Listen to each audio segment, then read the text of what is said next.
औज़ुबिल्लाहि बिस्मिल्लाहिर्रहमानिर्रहीम रब्बी यस्सिर वला तुअस्सिर व तम्मिमिल खैर व बिका नस्तईन आमीन या इलाही आमीन रब्बी ज़िदनी इल्मा रब्बी ज़िदनी इल्मा रब्बी ज़िदनी इल्मा। नाज़रीन, आज हम इंडो पैसिफिक का फर्दर हम देखेंगे। उसके अंदर यूएस और इंडिया नेक्सस वो किस तरीके से चाइना के और ख़ास तौर पे चाइना के खिलाफ ही वो जो अपना नेक्सस है वो बना रहे हैं। तो हम उसके अंदर देखेंगे कि वो क्या क्या कर रहे हैं। सबसे पहले आप ये देख लें कि ये बहुत ज़्यादा क्लोज आ गए हैं when it comes to Trump and when it comes to Modi. उनके दौर में इनके जो रिलेशन थे वो बहुत ज़्यादा स्ट्रांग हो गए थे। बाइडन आया तो उसने उसी तरीके से कंटिन्यू किया है।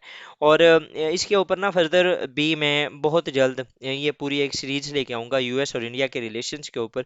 और हम इसको थॉरोली देखेंगे कि किस तरीके से हिस्ट्रिकली यूएस और इंडिया एक दूसरे के साथ रहे हैं और वो फर्दर किस तरीके से फ्यूचर के लिए भी मूव कर रहे हैं।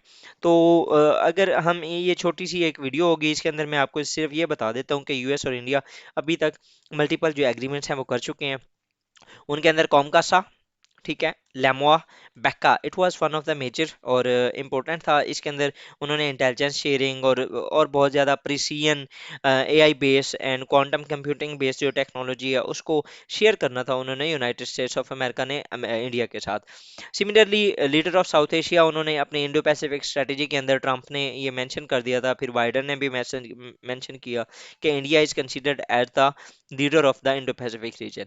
उसके बाद ये सपोर्ट टू यूएनएससी बिड, ये ओबामा ने भी कहा था, ये ट्रंप ने भी कहा और ये शायद बाइडन ने भी कहा है कि हम यूनाइटेड जो नेशंस की सिक्योरिटी काउंसिल के अंदर हम इंडिया को परमानेंट सीट देने के लिए हम इस चीज़ के ऊपर एग्री हैं। ठीक है, ये आपको ऑलरेडी शायद मैंने अपने करंट अफेयर्स के एक लेक्चर्स के अंदर ये बात की भी थी कि यूएन के अंदर ना ये डिबेट चल रही है कि यूएनएससी के जो यूनाइटेड नेशन सिक्योरिटी काउंसिल के जो मेंबर्स हैं उनको इंक्रीज किया जाए। तो उसको इंक्रीज करने के लिए ये भी एक डिबेट चल रही है कि India is one of the important aspirant for that particular permanent membership.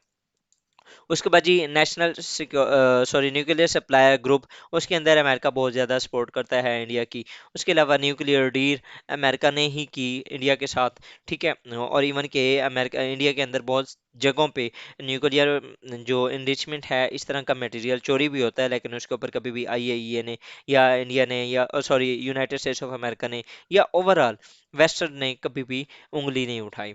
ठीक है, तो इसके अलावा 2+2 डायलॉग्स जो हैं वो हो रहे हैं। इसके अलावा अगर फॉर एग्जांपल आप देखें तो क्वाड, ठीक है, ये चल रहा है उनके साथ। उसके अलावा ये एक्सरसाइजेज करते रहते हैं।